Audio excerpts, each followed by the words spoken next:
Mike's Daily Podcast. Hi, Mike Matthews here. I'm a jovial dude. Mike's Daily Podcast. I think you know that, and you know I like to sing about things that are happening. Like when I'm talking to a friend, when I'm talking to a neighbor down the street that listens to my podcast sometimes. That's when I go, hey, I'm gonna bust some rhymes. Here I did. I busted them.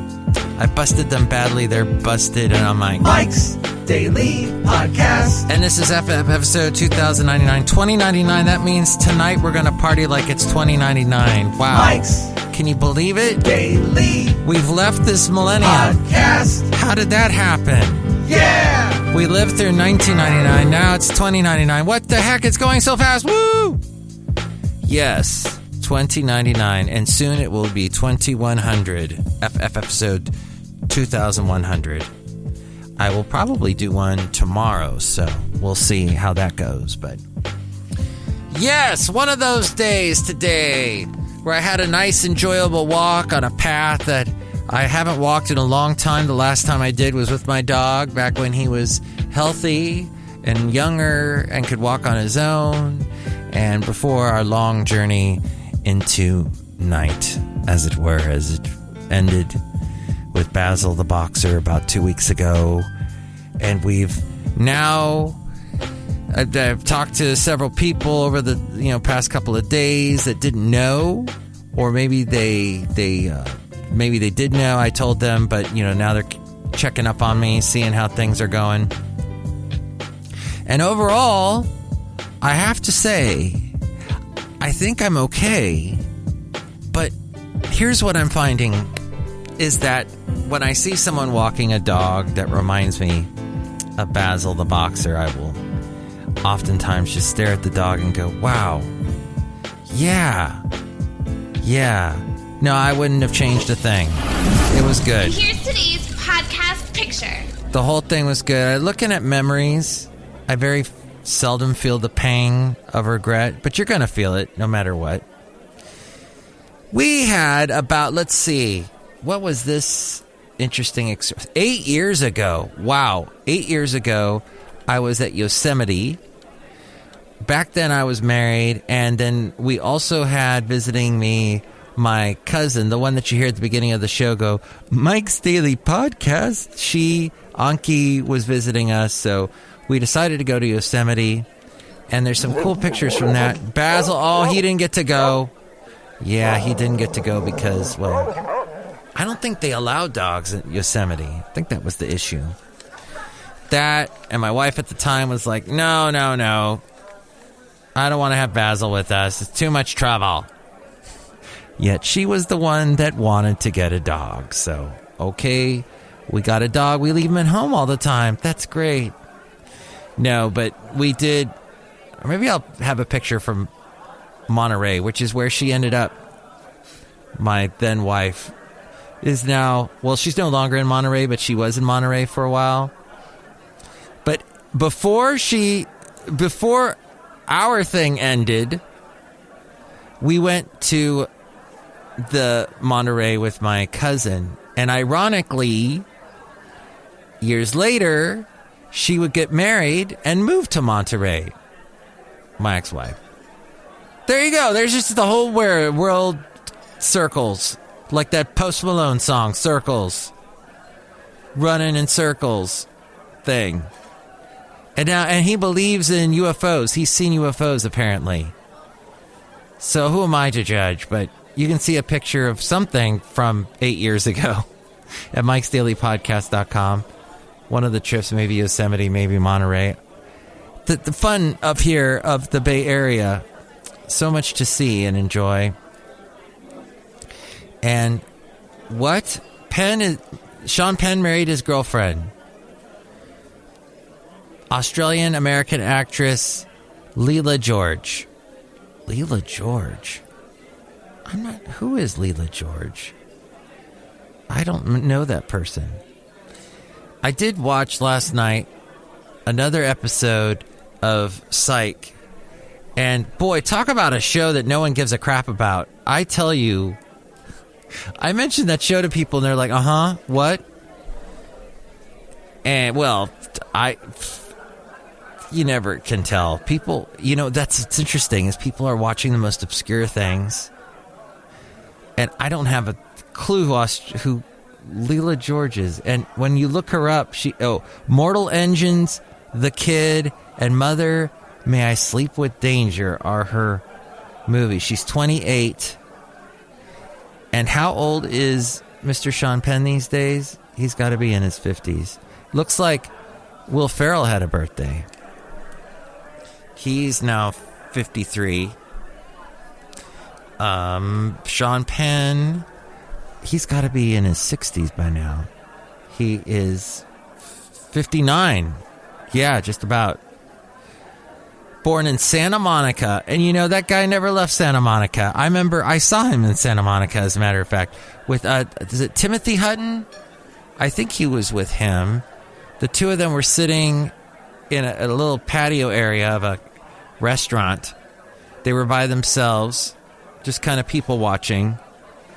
And I look and I'm like, oh my gosh, there they are. And then he apparently, I think at one point, saw Jewel perform. The singer Jewel. And this is before anybody knew who she was. And I think he financed her first record, as memory serves, from the myriad of stories. The memories and the myriads of stories. Hey, the last show, we had the wonderful sound of a flute play, a recorder flute, and that was my lovely lady friend. I didn't get a chance to mention her, but she played that thing so wonderfully, didn't she? It sounded like a screaming mouse just being stepped on. It's not something I endorse, but, So I spoke to a neighbor down the street. We were discussing Joe Rogan, probably the most popular podcast of our times. And he gets mentioned a lot. Speaking of which, Post Malone was on his show. That's when he mentioned the UFO thing.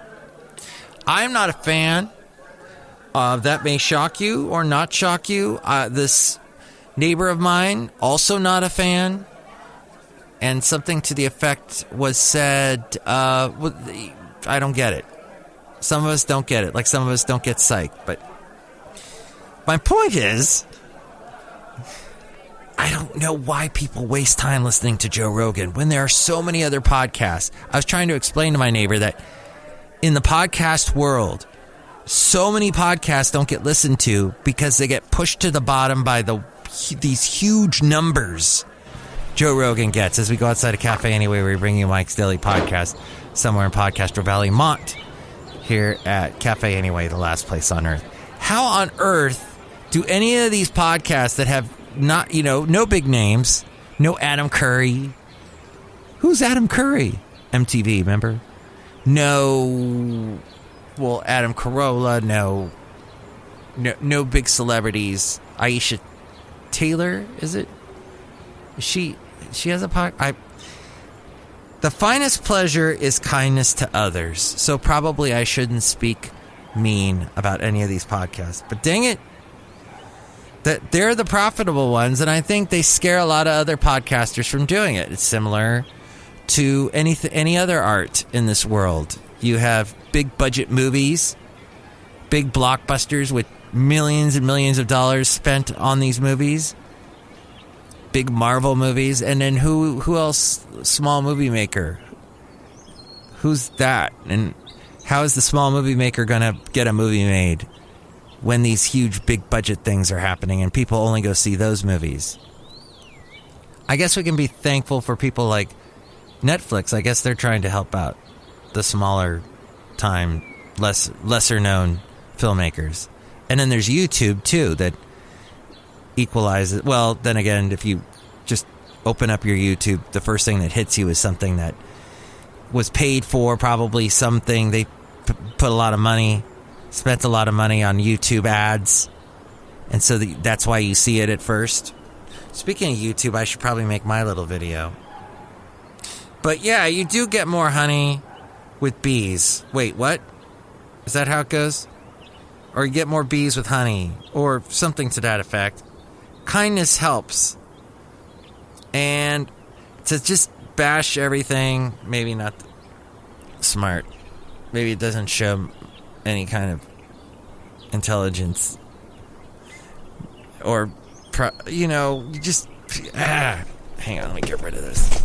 I'm having issues here outside a cafe anyway, where we're social distancing somewhere in Podcastro Valley, Mont. Nope, that's not going to work either. Wow. We're having issues here today trying to make the video for Mike's Daily Podcast on YouTube, which is MikesDailyPodcast.com/YouTube. Okay, I think we're all right. It's a little bit chaotic here.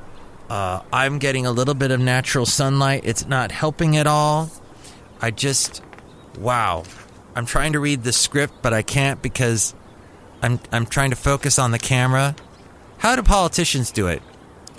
I am trying to tell you now to vote for me, and thank you for voting for me.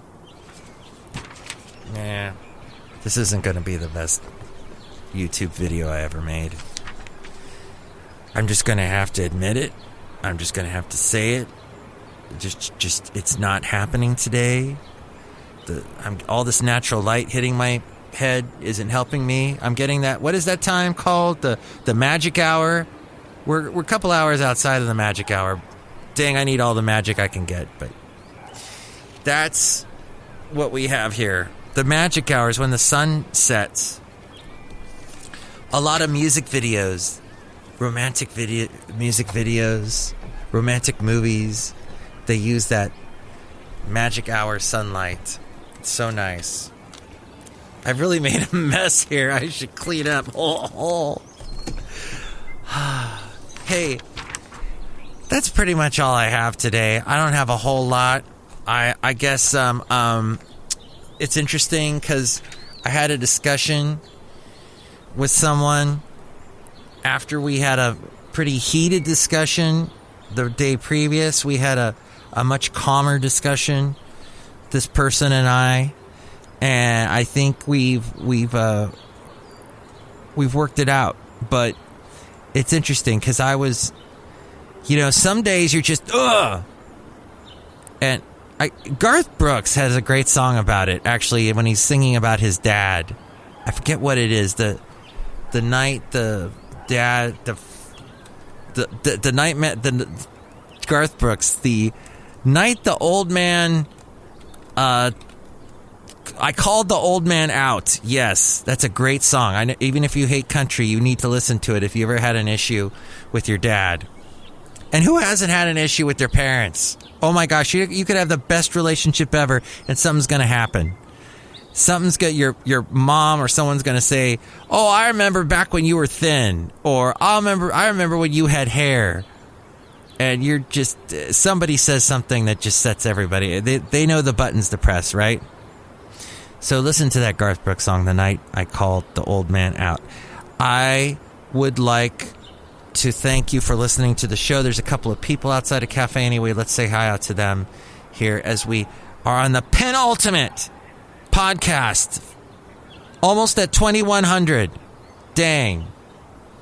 Hello, Michael Matthew. It's Madame Rootabega. And yes, you should use your kindness for others, because that is the finest pleasure. Ooh. Yes, that was a quote from Jean de la Bruyere.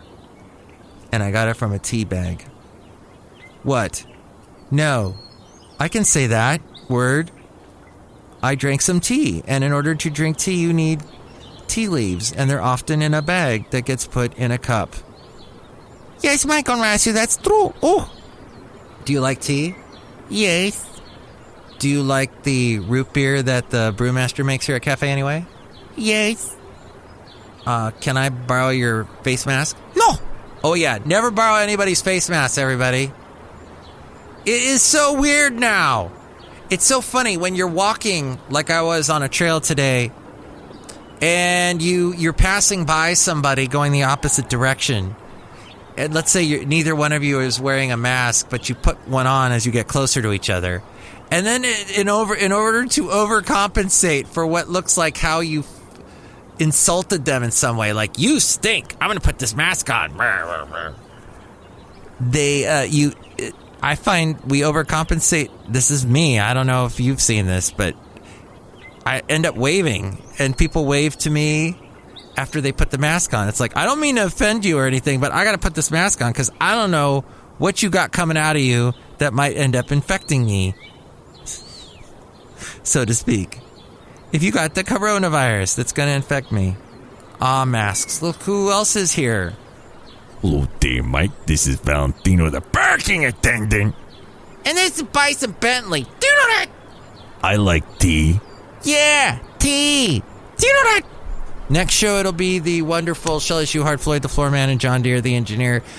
Tell me what you think about any of these topics at 336MM Daily. That's 3 plus 3 equals 6. MM as in Mike Matthews, Daily as in what this podcast has been now for a couple of days. Sometimes we get interrupted. You know how it is. Take it away, A-Frame. Mike's Daily Podcast is written and produced and performed by Mike Matthews. His podcast is super easy to find. Download or listen to his show and read his blog at MikesDailyPodcast.com. Email Mike now at MikesDailyPodcast@gmail.com. See you tomorrow. Bye!